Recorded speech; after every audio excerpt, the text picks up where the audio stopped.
Hi, I'm Reed Morano, and I'm the director of the rhythm section. In this sequence, our main character, Stephanie Patrick, who is played by Blake Lively, is out on her first job, and it sort of goes completely awry, and she ends up inadvertently in a car chase she didn't plan for. The reason why I wanted to do the movie overall is the same reason why I wanted to shoot the car chase this way, and that was because it's sort of like a POV-driven story.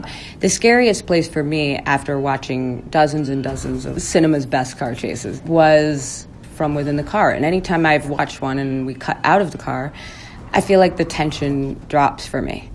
Something about being in the car and having this limited visibility and having the camera bring us to what we need to see at the front or the back or at the character makes you kind of feel like you're in the seat next to her, which is the last place I think anyone in the audience would want to be, because she's not a superhero, she's not an action hero, she's not a real assassin, she's just this regular woman.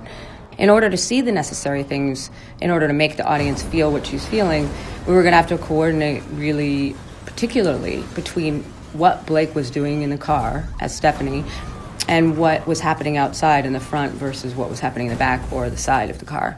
And Sean Bobbitt, my DP, was super excited about this as well. So what happened was we had this old this old Mercedes, and this was the tiniest car ever, and Sean Bobbitt is a really big guy.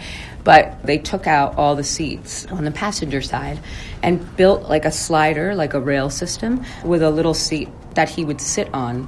But he could slide back and forth, but he was also secured in other ways. But he had mobility to kind of be up front by the window. He could pan towards Stephanie, and he could also pan towards the back window. But he could also slide really far back when he needed to get another view. Part of the reason why the chase is so successful is not only because all the coordinated efforts of all the stunt people were happening at the right times, it was also Blake carries the scene, and her energy is changing, up and down throughout like an emotional roller coaster, and she's really making it fun and scary to be in the car with her.